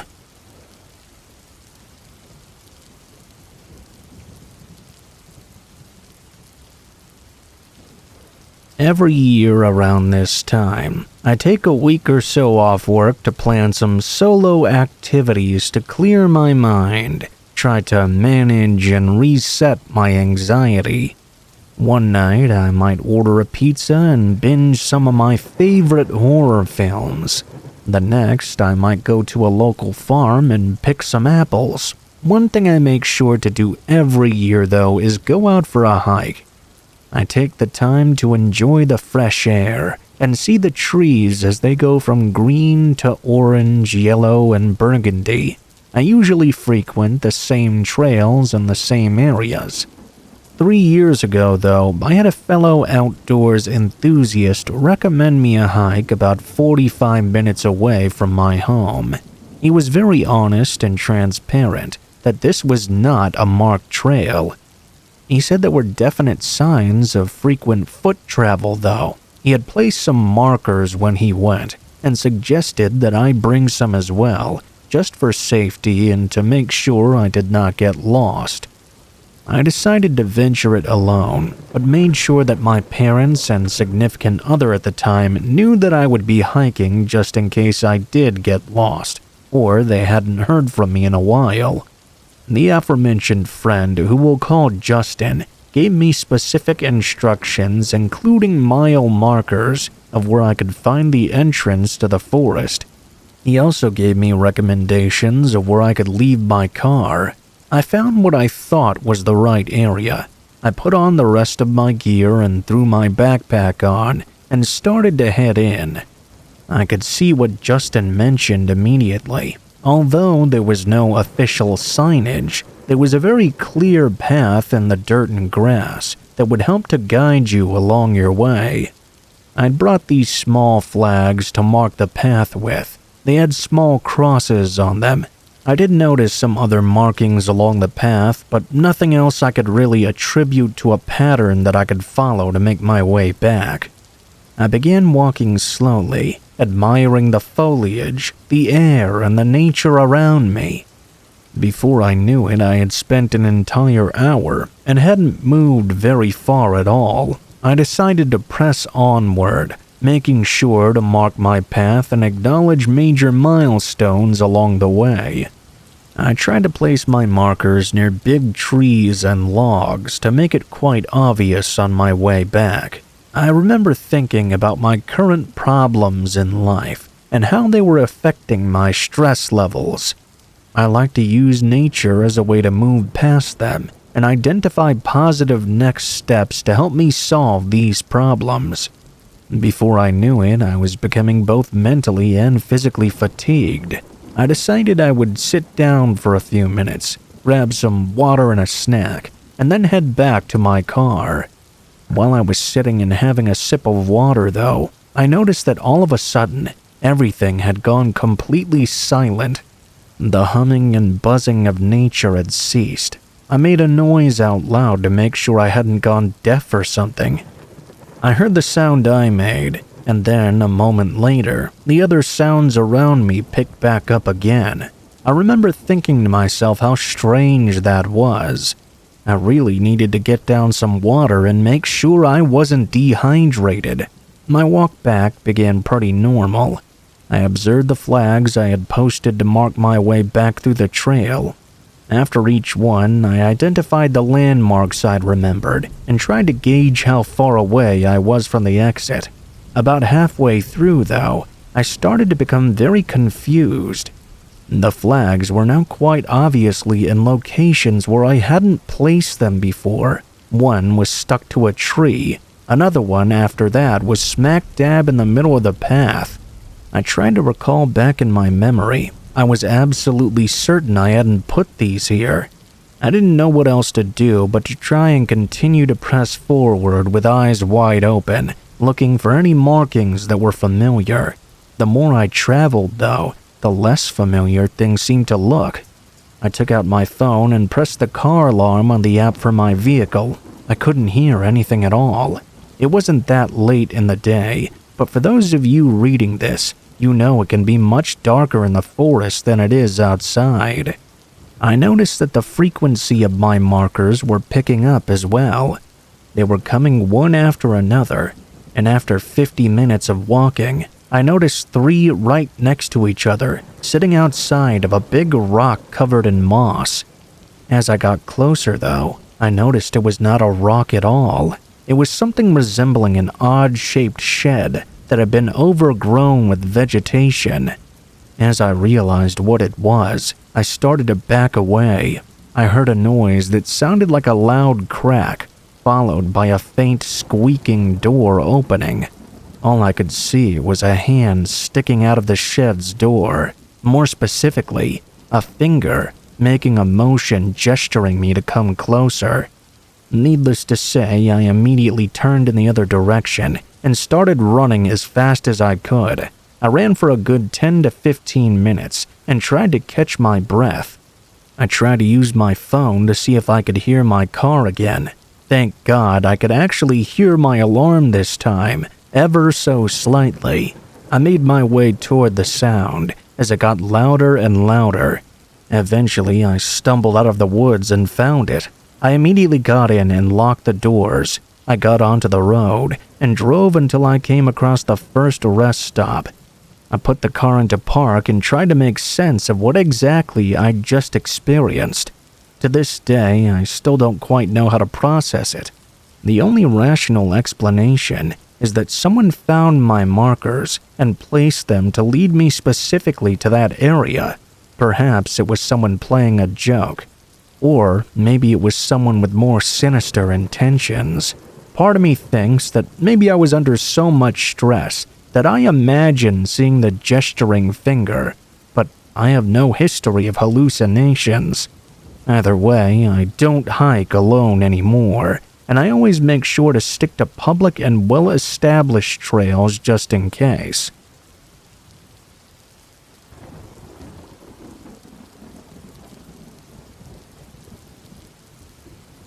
I currently work at Starbucks, and I've been working there for a little over a year. This is something that took place last summer, and it was a crazy experience to say the very least. It all happened one very busy morning. I had been working since we opened, but at this point it was probably a little bit after 8 a.m. or so. Lots of people were filtering in and ordering their own things. There were 5 of us working, trying to keep up with the rush. We were doing a pretty good job, I thought. Some people order Starbucks online and pick it up, or use things like DoorDash or Uber Eats. Between those people and the people ordering in-store, there were several drinks on the counter. I remember seeing at least 5, and a couple of food items. A few people were standing around waiting for their orders to be done as well. We didn't have a separate shelf for mobile and online orders at the time. We've since added it. Every order that was done back then, though, just got placed onto the counter. I remember as I put a drink down, I noticed one guy walking in. He had very long hair and a beard that was extremely unkempt. I turned around to keep working, as we were very busy and short on time. A short time later, another order got added to the counter, and a couple of people picked theirs up. I saw the man was now standing nearby. 5 minutes later, I added another drink to the counter, which now had 6 or 7 things on it. That's when I saw the man start walking up. At first, I assumed he had ordered something online and was picking it up. But after the guy got right up to the counter, he took his arm and just knocked everything over, used it like a brush. Within seconds, every single drink that was on there got knocked over and spilled onto the floor. I couldn't believe he'd just randomly do this. The man took a step back and started laughing like a maniac. A bunch of people around him gave him dirty looks, and somebody asked him why he did that. The place quickly became dead silent. He just kept laughing, as if it was the funniest thing he had ever seen. I was angry, but I knew I couldn't lose my temper. For some reason, I took it upon myself to deal with the situation, probably because I was closest to the man. I took a few steps over to the guy, and he looked at me. Before I could say anything, the man said to me, "What are you gonna do about it?" as if he was very proud of what he had done. I asked him to just leave. The guy said no. I thought he must be crazy or something. Some other people were telling him he should leave as well. He turned back to them and started arguing. I went back to help another order we were finishing up. Then we were going to try to figure everything out that needed to be remade. 30 seconds later, I heard the man moving closer. I looked over and saw him jumping the counter.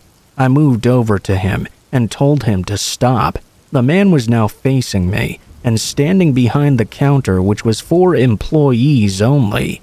I told the man to leave again. He wasn't going to listen though. He grabbed something off the shelf. It was a container of caramel or something. He threw it right at my face. I was afraid of what the man would do next. He seemed very unpredictable.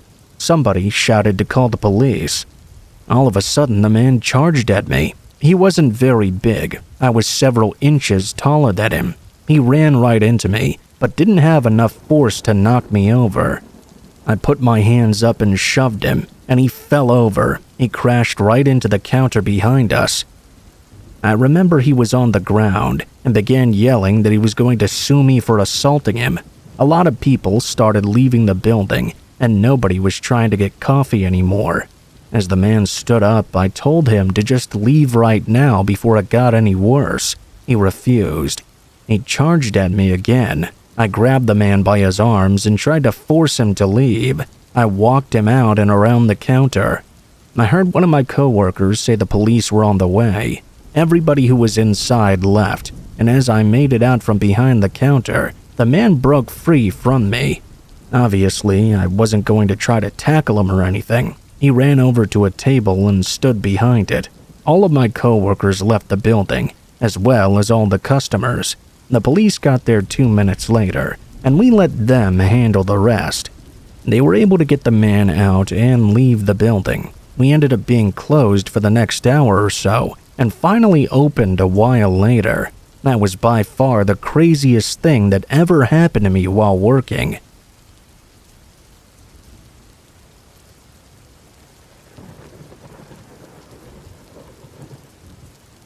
This is something that happened a few years ago. I buy things on eBay here and there, and I've been doing so for years. I like to collect things like sports memorabilia, and occasionally I bid on auctions as well. One time I saw this autographed football. that was signed by one of my favorite players. It had 0 bids, and the starting bid was pretty low. I expected it to go way up. I entered my maximum bid and then moved on, thinking that maybe I'd have a shot at winning it. The auction still had several days left. Over the next few days, I actually forgot all about it. At that point, I got a notification saying that I had won the auction and I could pay for the signed ball now. When I looked, I couldn't believe it. Not a single other person had bid on the ball. I had won. I don't remember the exact price. I think it was maybe $10. It was worth a lot more than that. Needless to say, I was really excited. I paid the money the very next night. I was at home when my phone began to ring. During this time, I had a landline phone that I'd had for years. I didn't recognize the number on the caller ID, so I didn't answer it. What followed shortly after was a message. A man's voice came onto my answering machine, and he said that he was trying to reach me. He mentioned my name and said I had won his football from the auction. Unfortunately, nobody else had bid on it. He said I was getting way too good of a deal, and it wasn't fair at all, but he was going to do me a favor and mail it anyways. He went on to say that he expected me to leave him a very good review. Now, this rubbed me the wrong way. I didn't like how he called me up on my personal phone to say this. I won the auction fair and square. If he didn't want the risk of somebody paying $10 for it, then he shouldn't have started the bidding so low. He knew the risks. I went on eBay and looked at other listings of the same item. They were going for a little over $50, so the guy had lost out on about $40. Obviously not that big a deal. 2 days later, I received it in the mail. It was pretty fast. I guess the guy lived in the same state as me. After receiving the football, it was packaged well, and just how it looked online. I went on eBay to leave the good review the seller wanted so badly. To be honest, I really didn't want to after what he did. It kind of annoyed me. When I logged in, I saw he'd already left me a negative review. On eBay, sellers and buyers can leave each other reviews. You can leave it positive, negative, or neutral. People are less likely to buy or sell if you have a bad rating. Mine had been perfect to that point, and his was pretty good. His negative review of me was that I'd gotten too good of a deal. He was clearly very upset about this. I didn't feel it was fair of him to do that, though. What was I supposed to do? I bid and won. Did he expect me to pay more for no reason? It angered me, so I left him a bad review in return. I listed exactly what happened, including him calling my phone number and complaining. The next day, he called me again. I didn't answer, and he left me another message, this one much angrier. He berated me for 3 minutes straight. I didn't even listen to the whole thing. I just deleted it. This didn't stop him, though. He called me again several times the next day. I got frustrated. Luckily, I had call blocker installed on my landline. I blocked his number, so he would finally stop bothering me. For several days, everything was fine. Then, though, one night, I was at home when out of nowhere, I got a knock on my front door. I walked over, but before opening it, I looked outside. It was a man I didn't recognize at all. I had no idea why this random person would be here. I answered the door, and the man standing there mentioned my name and asked if that was me. I said yes, and he told me he was the seller of the football on eBay. When I heard that, I slammed the door in his face. This caused him to start attacking my door. I yelled at him to go away, or I would call the police. He was yelling, demanding I give him his ball back, saying I scammed him. I couldn't believe this guy. At this point, I wasn't even sure if he was really just mad about the ball, or if he was mad at me. He kept attacking my door. He didn't leave for 10 minutes. I called the police on him, and when they arrived about 10 minutes after that, the man was still there trying to get in.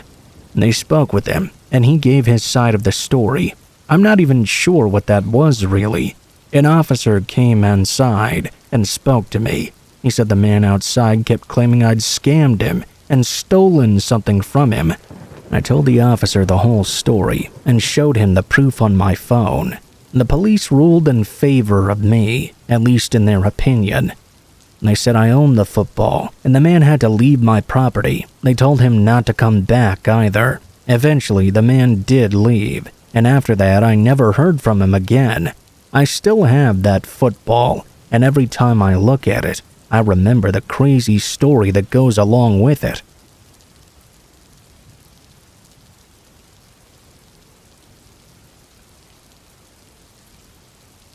Back when I was in high school during my freshman and sophomore years, I would ride the bus. It picked me up at the corner of my street early in the morning and would drop me off afterwards. I went to an average-sized high school about 10 minutes away from where I lived. At least, the place seemed average to me. There were about 700 or 800 kids combined in all 4 grades. This is something that happened during my sophomore year. It was a school day just like any other. One class had just ended, and I was going to my final class for the day. As I stood in the hallway near my locker, I talked with some of my friends. I had a decent friend group of several other guys. It was always really crowded in this area between classes. I remember that the first warning bell rang. That meant that you had 2 minutes to make it to class.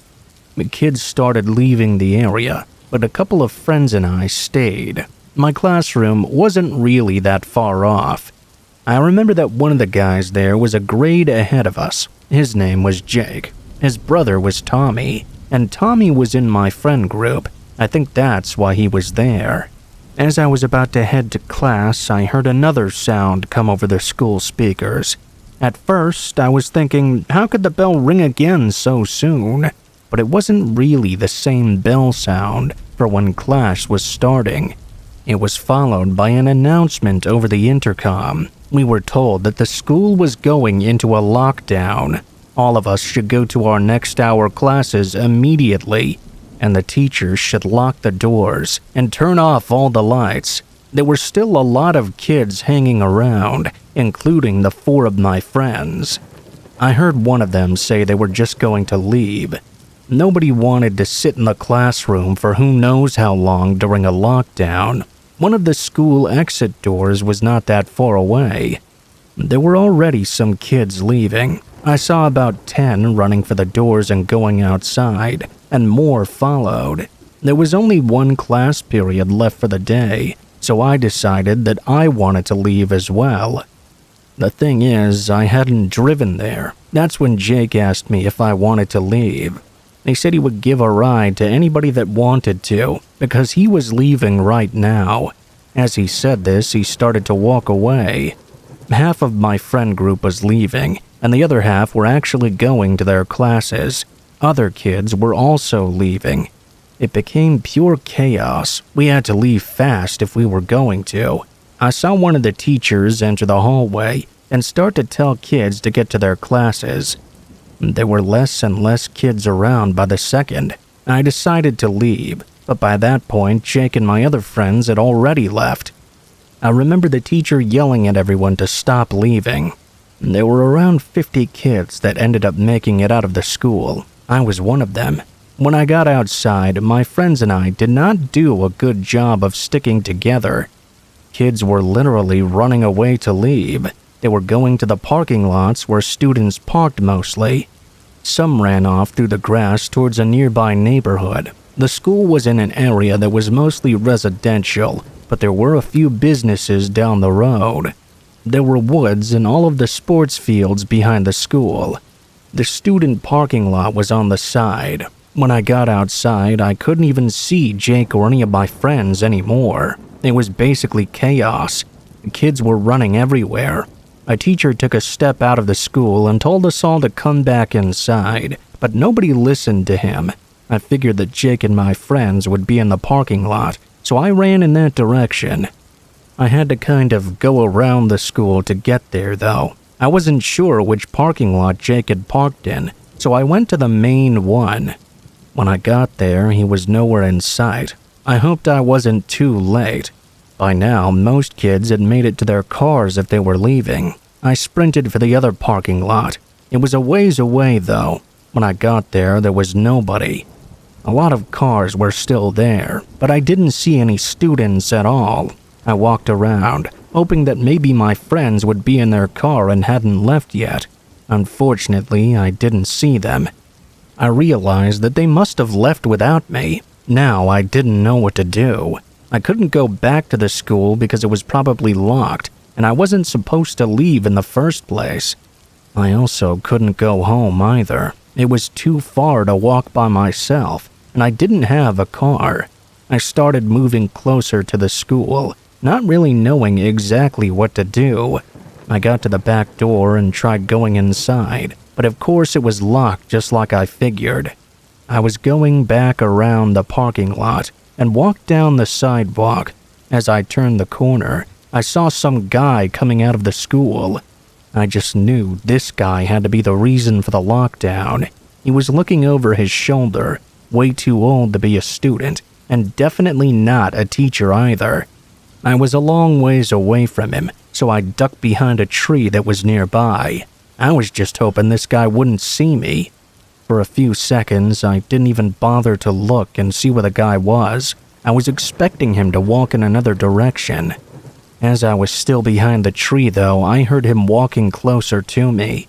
I ran from behind my hiding place, out into the woods, which was about 20 feet away. There was no question the guy had seen me running into the woods. I was hoping he wouldn't follow me. I got inside and ran about 20 feet deep in. I then ducked down and tried to hide. I had no clue why the school had been locked down up until that point. I had been more concerned about leaving with my friends. After seeing that suspicious guy leaving the school, though, I realized there might actually be some danger. For a few seconds, I didn't hear anything, until I heard footsteps in the grass right outside the woods I was in. I couldn't take it any longer. I got up and started running. I ran through the woods and to the left. I could hear the man following after me. I just wanted to get the hell out of there. After running for 2 or 3 minutes, I reached the edge of the woods, kind of near a street. I walked through the grass to the sidewalk and then ran down it. I kept going until I reached a gas station. When I got there, I asked the employee working if I could borrow his phone to call my mom. I told him how my school had been locked down and everything. He let me, and I was able to wait there until my mom came and picked me up. Luckily, she worked not too far away. I was able to leave without a problem. I didn't get in trouble for leaving school early either. The lockdown ended up lasting the entire class period. In fact, students had been kept there after the regularly scheduled time school was supposed to get out. It turned out the man I saw entering the school had been trying to abduct his daughter. It was a situation where he was divorced and didn't have custody of her. He was also drunk and threatened to kill a custodian when asked to leave. I'm not sure why he came over to me when I was in the woods, though. It was a really scary situation for me.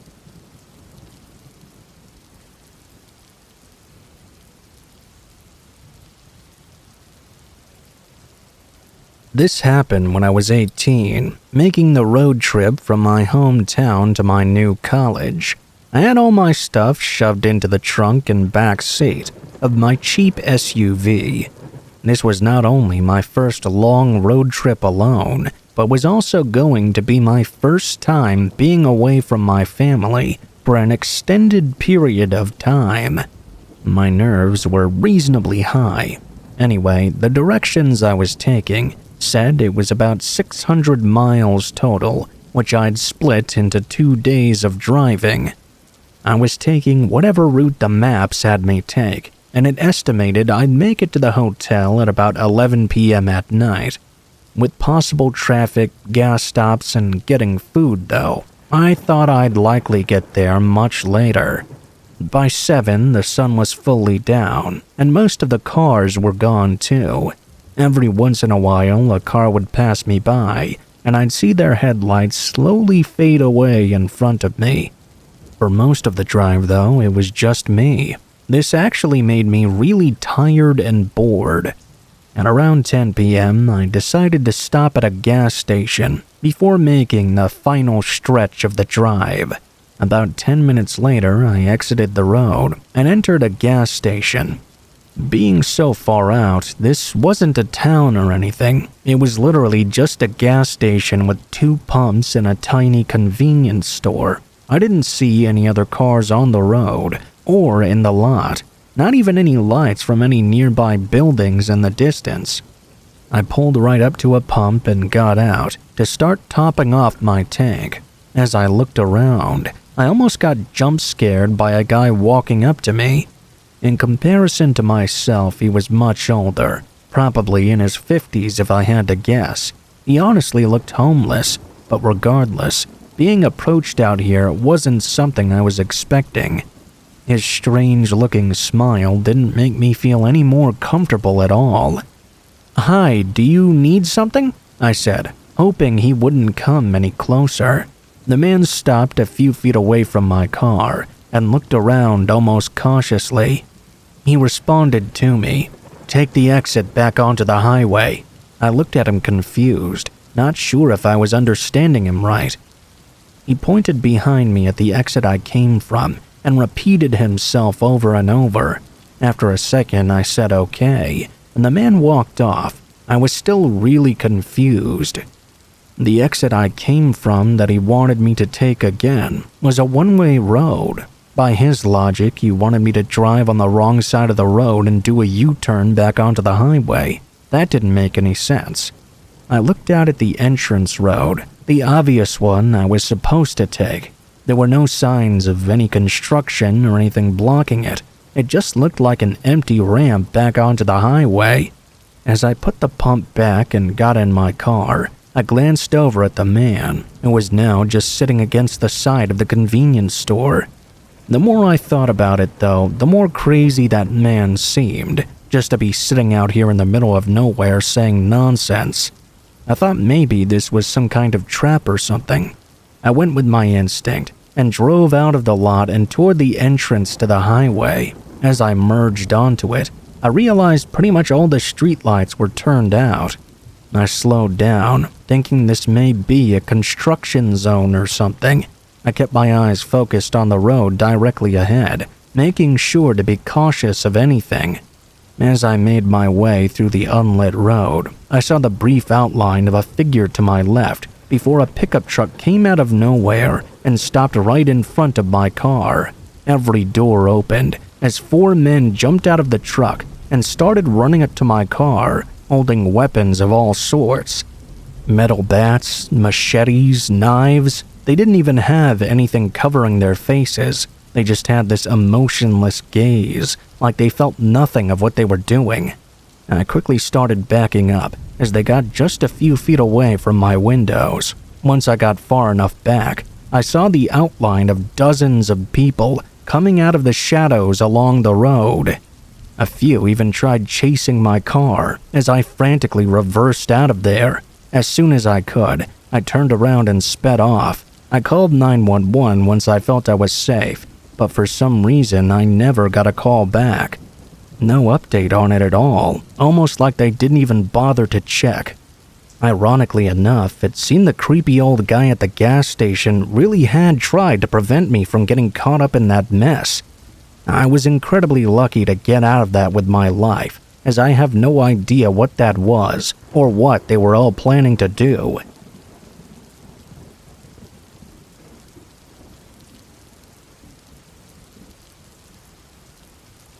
I've had some pretty creepy experiences throughout my life. A lot of them live with me and re-emerge when the lights are out. By that, I mean I'm essentially haunted by their memory. One in particular really stands out for me. I remember being home alone one night when I suddenly began hearing a woman's voice that I couldn't really make out well. Whoever this was appeared to be mumbling and sobbing.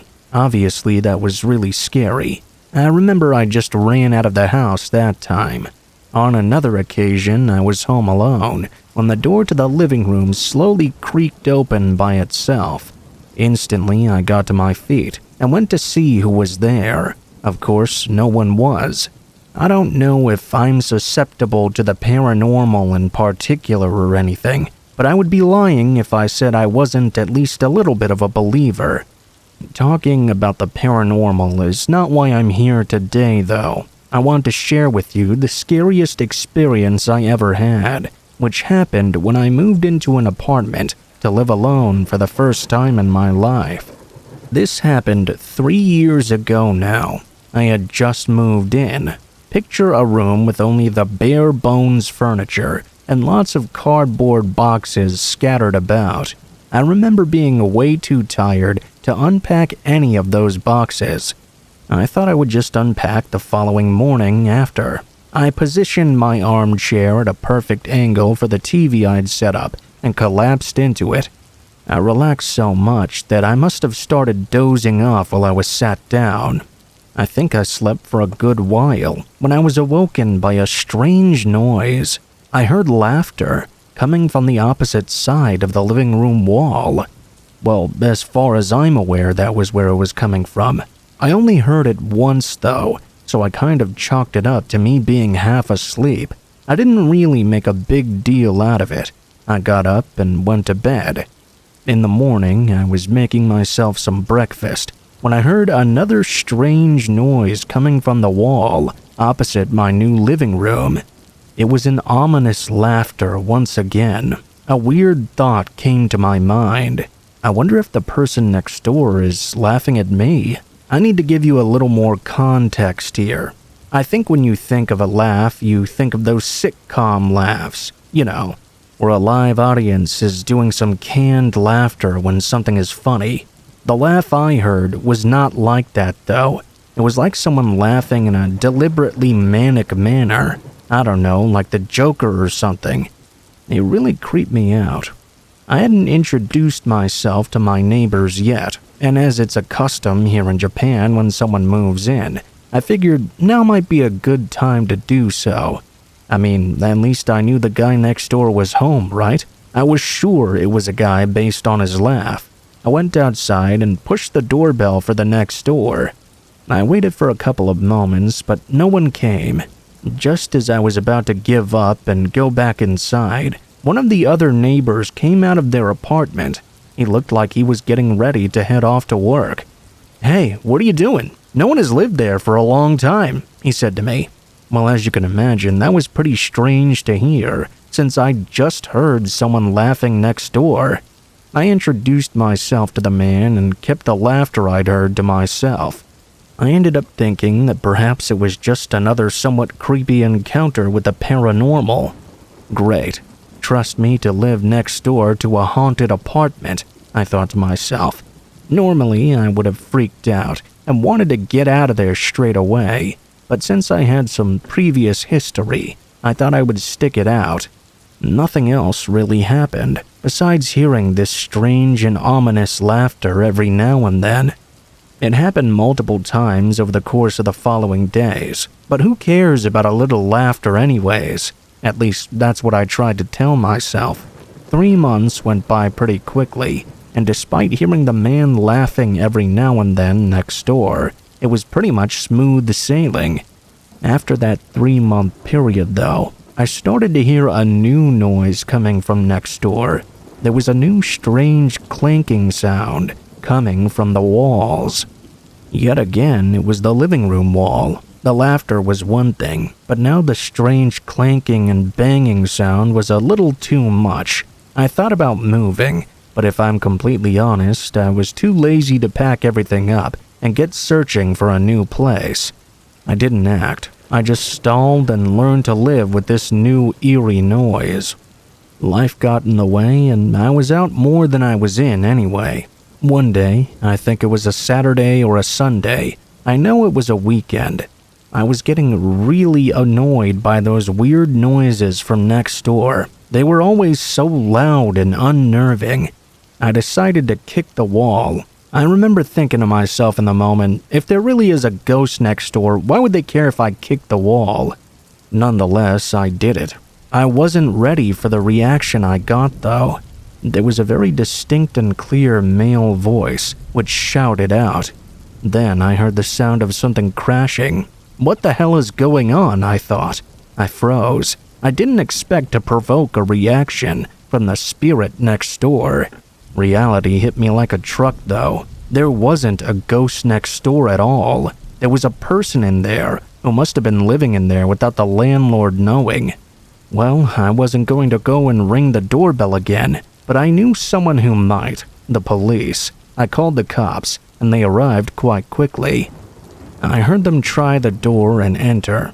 There was a bit of a commotion next door and a heated exchange. There were screams and shouts and sounds of fighting. Turns out there really was someone living next door after all. I found out later a middle-aged man had been living in there, even though the apartment was supposed to be empty. The man was apparently under the influence of some illicit substances, shall we say. When the police busted in, he went on a deranged rampage, went around kicking, screaming, trying to bite. Turned out he was the landlord's son. The landlord allowed him to use that apartment to get up to whatever he got up to in there. I was really annoyed he was allowed to come and go as he pleased, while I had to pay to listen to him laugh like that. The laugh itself really creeped me out. But that didn't hold a candle on what I realized the clanking sound was. Apparently, it was the sound of him digging a kitchen knife into the drywall that separated our apartments. I was told there were tons of holes in his side of the wall, and it seemed like he was trying to dig his way into my living room. I moved after that. I got my deposit back and was forgiven a couple of weeks of rent payment. That goes without saying, in my opinion. Although I've had run-ins with the paranormal, the fear I get when I remember the sound of that man trying to stab his way through my wall is unmatched. I dread to think what his plan was if he actually got through.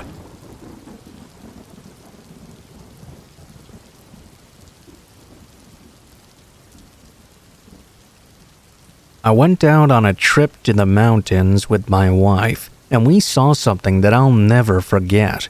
I don't think my wife will ever forget it either. It took place in Okama. We were on a trip in the middle of nowhere, pretty much. I was driving, and it gets darker quicker than you realize out in the sticks. It was in the middle of the night. I had left later than I wanted to. There was a whole thing I don't want to get into going on at the time. We were driving on the winding roads, and unfortunately, we got a little bit lost. I'm not exactly a country kid, so I don't really know all the ins and outs of the back roads. I guess that's why we ended up a little off course. I followed the maps as best I could, but, stuff happens. I thought we were on track, but it turns out we were not at all. Unbeknownst to me, we were heading further and further into the mountainous woods. I had no clue how to find my way home, or even to our destination. I remember that at some point, we arrived upon a school which seemed to have become disused. I guess disused is a word I picked up from my wife. To me, it looked completely abandoned. There was a rusted sign, and it read something something elementary school. Just beyond that sign was a chain-link fence. What was beyond that was completely unknown to me. We had no choice. We had to go back the way we came. Now, this is where things get pretty weird, and frankly, somewhat unbelievable, unless you're me and my wife, I guess. Let me explain. I pulled away from that abandoned school in the mountains. I guess it could have been a forestry school, or something to do with a scout group. I don't know. Anyway, I began to pull away from that place. I did my 3-point turn in my car, and we went back the way we came. After about 5 or 6 minutes of driving down that road, I found myself approaching the same school gates I had seen just a while ago. It was a real head-scratcher. I mean, I thought I was going the right way. I had no clue how I wound up back where I was earlier, driving away from. It didn't make any sense to me. No matter how many 3-point turns I did in my car, or which trail I turned down. No matter how many times I pulled away from those rusted school gates, I somehow found myself in front of them again. I have to say, it was really freaking me out. We were at a complete loss of what to do. It got to the point where me and my wife both stopped blaming the sat-nav at all. We had to admit to ourselves that something very unusual was going on. I mean, surely human error can only account for so much, right? Even with an extremely error-prone human like myself, we just couldn't seem to get off this trail. It seemed impossible. It got to the point where it got so late and I got so tired that the best option seemed to be for us to pull over and sleep in the car that night. Neither of us wanted to do that. This story would be 10 times longer if I sat here and wrote down all my lady's complaints about the night. Anyway, eventually we made an agreement to head down the mountain pass as soon as day broke. In the light of day, surely we would not make the same mistakes we had been making before. Lucky for me, I had packed a couple of beers for the trip. Lord have mercy, I really needed a couple to take the edge off. I popped a few tall boys and let loose for a while, playing some music we both liked. After a while, I guess no more than 5 songs or so, I ended up blurry-eyed and sleepy. Driving really takes it out of you, man. I remember being suddenly woken up during the night to my partner screaming. It cut through me like a knife through butter. Really scared the hell out of me to hear her screaming like that. When my eyes opened, it was already bright outside. I got the shock of my life when I saw loads of little handprints on my driver's side window. They were on the windshield and even the passenger side window as well. It looked like people had been approaching the car while we slept. I was so freaked out. I have to admit it, with everything that happened the night before, my wife was freaking out too. I was trying my best to calm her down, but I just couldn't do so. She said she had a bad feeling about the whole area. I couldn't really do much to remedy that. I was trying my best to bring some sanity and stability to the situation. She took a long time to come around. I thought the best thing to do to stop the mayhem would be to pop out of the car and wipe the windows down. No hints, no freakouts, I thought. I grabbed the chamois leather in my driver's side door and hopped out of the car. I started buffing the outside windows and windshield, but the handprints weren't going anywhere. I tried harder and even got some spray out of the boot of the car, but the smudges of the little hands weren't moving. I then heard my partner say something that lives with me to this day. The handprints are on the inside. I sensed the terror in her voice. I felt a shudder go through me. I scrambled back in the car and wiped everywhere on the inside. As the handprints went away, I floored it out of there. Hands down, the scariest night of my life. We went straight home and didn't even bother finishing.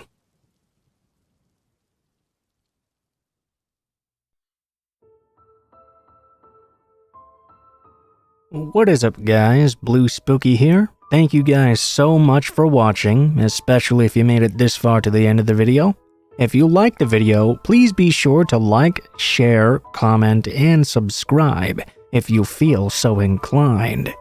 If you have any feedback for me as well, be sure to leave that in comments below the video. If you guys have a story you'd like to send in, or if you'd like to contact me for any reasons, there will be links to my social media in the description below the video, including my Facebook, Gmail, and Twitter accounts. Go ahead and send me a message on any of those, and I'll try to get to you as soon as possible. If you do decide to send in a story, please be sure to include in the tagline what the name of the story is if it has one, what type of story it is if it has one, and how you'd like to be credited in the description below the video. Please make sure to include as much detail as you feel comfortable with and try to use as much proper grammar as possible to make sure you have the highest chance of appearing in a future video. Overall, I think that's pretty much it for now, guys, so thank you so much for watching, and I hope you guys have a great day.